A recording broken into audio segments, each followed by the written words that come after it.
Welcome everyone to EdTech Mondays Nigeria, brought to you by the MasterCard Foundation in partnership with Co-Creation Hub Limited. The EdTech Mondays is a platform to facilitate critical conversations on the use of technology for teaching and learning by bringing together key stakeholders, including policymakers, EdTech entrepreneurs, teachers, and parents. Thank you so much for joining us on this episode of the show. My name is Joyce Daniels, your usual host, and our topic for today is education in the pandemic era, the role of technology. The COVID-19 crisis has expanded the scope of education in Nigeria and has placed a greater demand for relevant stakeholders to adjust to the new normal by embracing the use of technology in education and building capacity. While the pandemic exposed the challenges of the Nigerian education system, it has also shown us how resilient we can be as a people with regards to innovating for sustainable education. In 2021, as the shocks wore off, various stakeholders, including governments, the private sector, school leaders, all embarked on various intervention projects to mitigate learning loss. Some of such interventions include policies and plans, as well as initiatives to support the adoption of technology in education by schools, while both national and international education development agencies took to understudying the challenges learners and educators are facing and preferring sustainable solutions to be implemented at scale. If there is anything we have learned in the last 2 years, it is that change is constant, and it is important that we stay prepared for the challenges that education might encounter in the near future. We need to begin to find new opportunities to maximize the potential of technology in education, to push for policies, financing, and support that promotes early adoption and rapid scaling of sustainable initiatives across the country. So we would love to hear from you, our listeners. What role does technology play in advancing education in the pandemic era? How can government organizations, teachers, and parents leverage technology in reinventing education in Nigeria? Do join our Telegram channel, EdTech Mondays. That's EdTech, EdTech Mondays Nigeria. You can also send us a text or WhatsApp message on 0703 165 0809. I'll take that again, 0703 165 0809, and let us know what you think. Our topic again for today is education in the pandemic era, the role of technology. And we have two distinguished panelists to speak to this topic. First off is Chizaram Ucheaga, Chizi for short. And he works in the educational technology space as the co-founder and head corporate strategy and operations at Mavis Computel Limited, developers of the Mavis Talking Books technology. The Mavis Talking Books solution, which comprises digital pens and accompanying digitized paper textbooks, help governments, donor agencies, NGOs, and more to deliver cost-effective, quality basic education to out-of-school children using their mother tongue or local languages in their various communities and homes. The newly launched Mavis Stepping Stone program is aimed at creating 100,000 jobs in the education sector for young graduates who will provide quality learning to about 3 million children in Africa. Welcome, Chizaram. Thank you for joining us today. Thank you. Glad to be here. Amazing. We also have with us Bisayo Adewole, who is a Teachers Registration Council of Nigeria certified English studies teacher from Lagos, Nigeria. She is an EdTech teacher and a teacher trainer. She uses learning technologies and multimedia to facilitate learning in and out of the classroom. She's a Microsoft Innovative Educator expert, an SDG 4 advocate, serving as a global youth ambassador of Their World and Teach SDG. She is also show host on Teachers Talk Radio, which is a global online radio for classroom teachers. Bisayo holds a master's degree in educational administration and planning and runs an initiative called the Eagle Teacher Initiative, aimed at showcasing the beauty of being a digital teacher. She speaks at and facilitates EdTech trainings and teacher development programs. Welcome, Bisayo, the Eagle Teacher, as she's fondly called. Welcome. Thank you. Thanks for having me. We are glad to have both of you here with us today. We are now getting into the third year of this pandemic. We would like to know, how has the pandemic changed the way the government, private organizations, and teachers of Nigeria are strategizing about delivering and enabling learning? Both of you will please answer the question. If you don't mind, I'd like Bisayo to go first. Okay, thank you for that question. All right, so prior to 2020, the focus of educational intervention programs were more of building schools, renovating classrooms, it was more of physical. And the pandemic awakened the government, private institutions, teachers to the reality that we should have been practicing, that we should have been living in long before the pandemic. And so we started channeling all our efforts, intervention programs towards technology, EdTech. Now, it's been there before, but not much emphasis was placed on it. But now you would see governments installing Wi-Fi in schools, giving students phones, which was not the norm prior to that. So it has changed the way they strategize, the way we look at things. Even NGOs, philanthropies, humanitarian acts are now focused towards anything that just promotes technology in education. Thank you.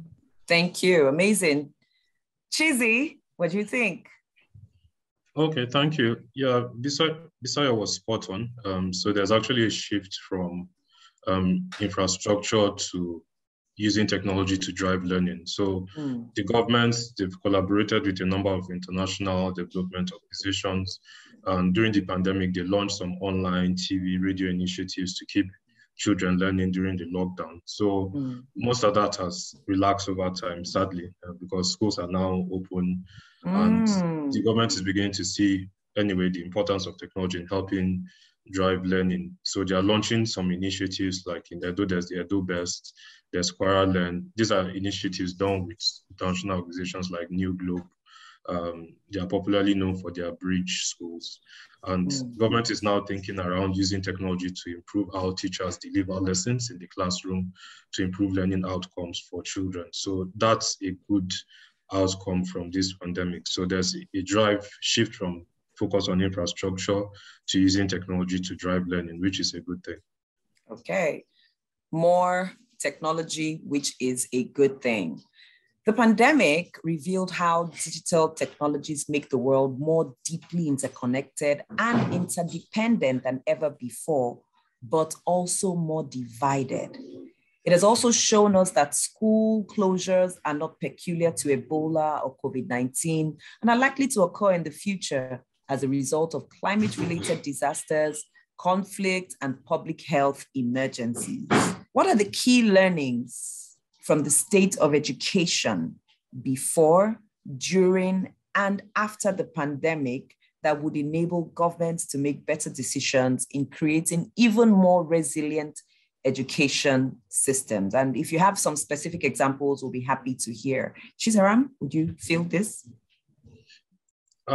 Okay, I think from the reports, especially the Global Education Monitoring report that was released, one of the key takeaways is inclusion. So there's that drive to ensure that inclusion is mainstreamed into the education system. So not saying, oh, this in our school, we have regular teachers and special needs teachers. So that's not what it is. Every teacher should be able to analyze the learning needs of the children.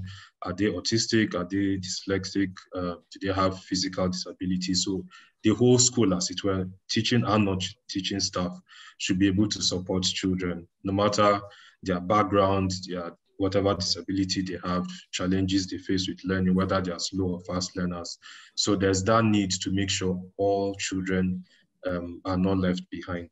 So that's one key takeaway. And for example, I'll give an example of a school in the US that I really like their model. It's called Khan Lab School.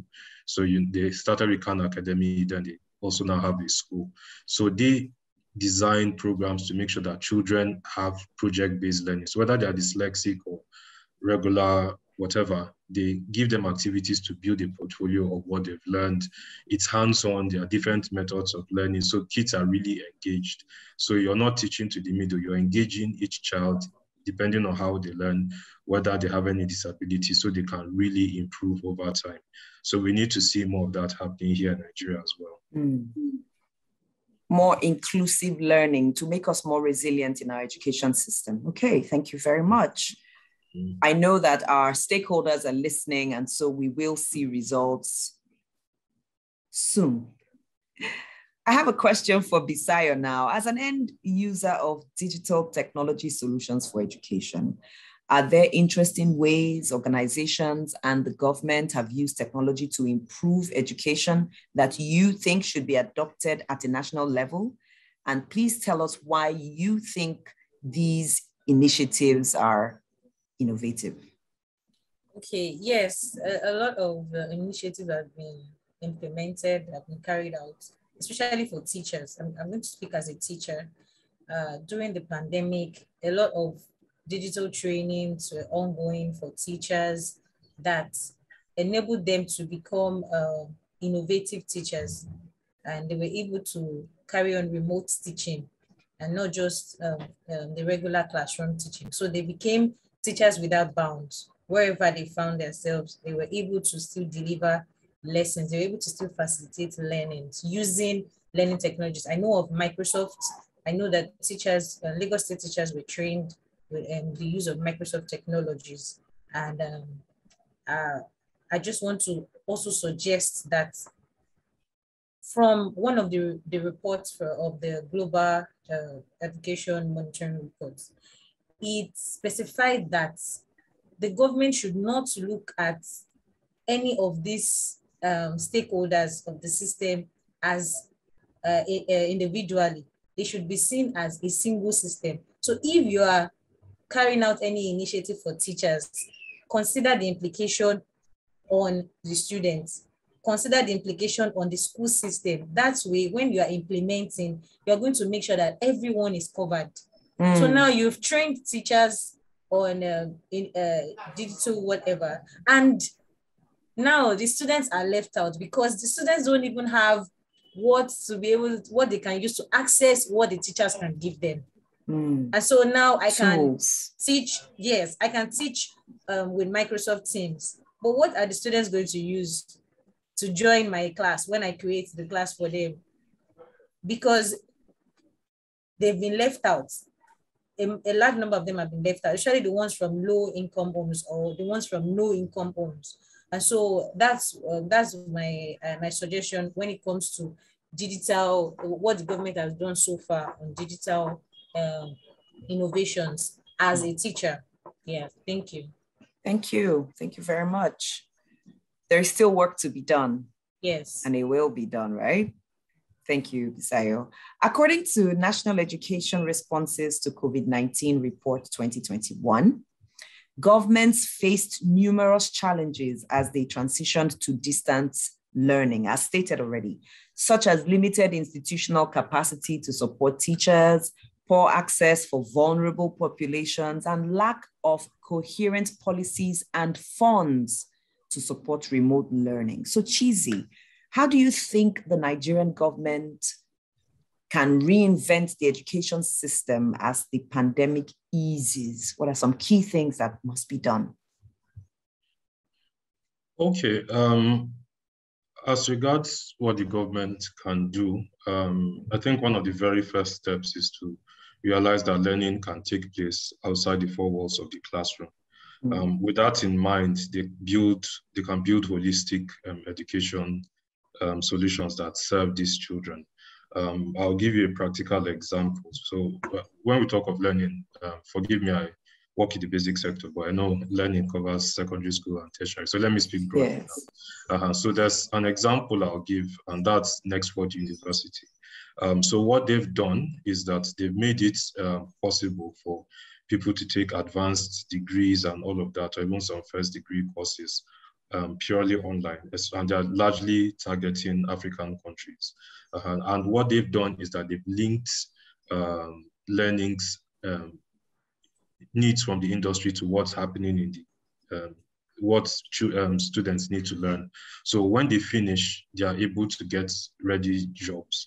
So government needs to start planning right from basic to secondary to tertiary education to make sure that they are doing similar mapping so that when children finish, because the data is that in the next 4 to 10 years, when most people are graduating, what the jobs available for them that they are studying for won't exist.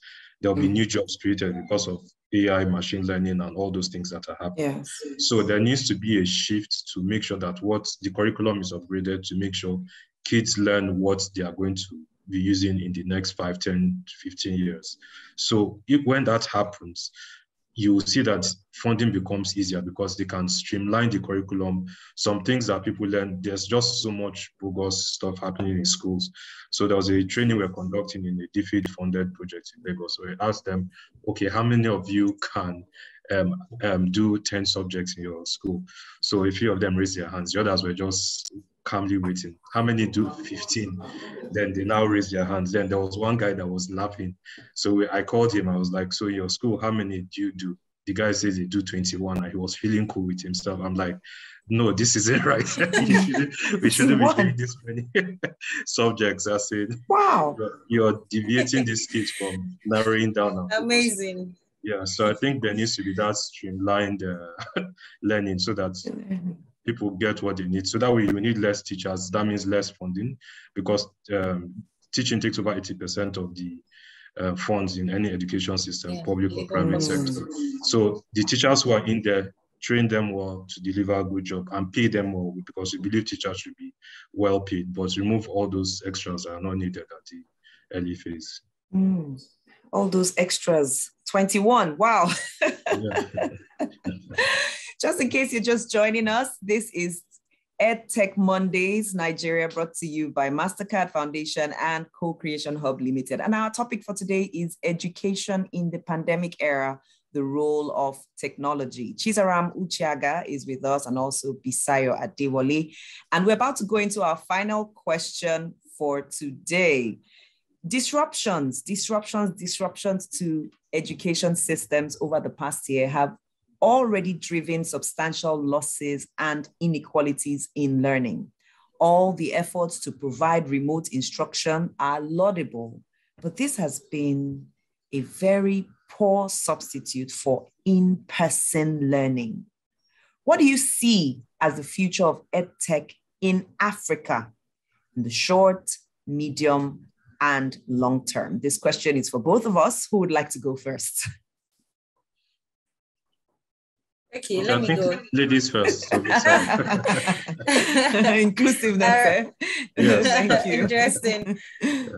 Okay, so the future of EdTech in Africa, right? That's the question. Yes, please. All right. So you mentioned that some of these interventions, they've not really been effective.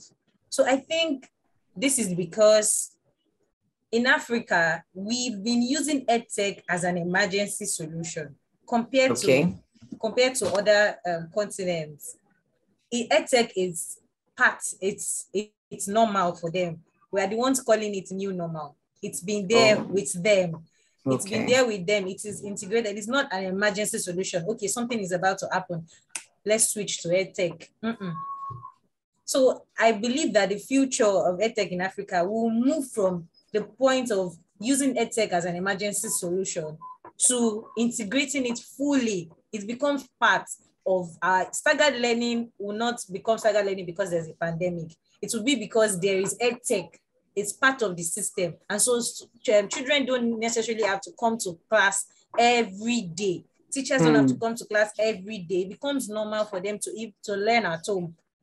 So that's what I see. That's what I see as the future, because that's what is already happening outside Africa, even before the pandemic. It's normal for them. So that's what I see. That's the future I see for EdTech in Africa. Thank you, Bisayo. Chizi? Okay, so how I see it is that the pandemic caused a lot of damage, truth be told. So lots of people lost jobs, took pay cuts and all of that. So what I see as going to be short to long term for EdTech is that there will be a migration from, in the short to medium term, I'll say there'll be a migration from in-person learning to hybrid learning. So there'll still be some in-person sessions, but then there'll be a growing amount of online learning. Then long term, I think a large chunk of the learning is largely going to be online, because now with technology, you can have a 4-year university course. And if you're taking similar thing online, you can learn that in, say, 18 months to 2 years. So in a year and a half to 2 years.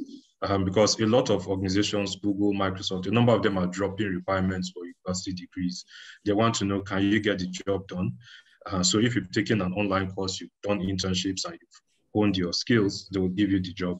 So I think over time, there's going to be that shift to online learning. So for now, hybrid, then eventually heavily online. And then it will not be our new normal anymore. It will be our way of life, and would have adjusted to all the advantages that come with it. I see great prospects for us in Africa, and of course, especially in Nigeria. To all our listeners, we would love to hear from you. What role does technology play in advancing education in the pandemic era? How can government organizations, teachers, and parents leverage technology in reinventing education in Nigeria? Join our Telegram channel, EdTech Mondays Nigeria, and tell us what you think. You can also text us or send us a WhatsApp message on 0703 165 0809. That is 0703 165 0809, and tell us what you think. Thank you so much, Bisayo, Adewole, and Chizaram Ucheaga, for your insights on the show today. Thank you to all our listeners for staying tuned. Do look out for the show again next month, same time, same station. I am your host, Joyce Daniels. Bye for now.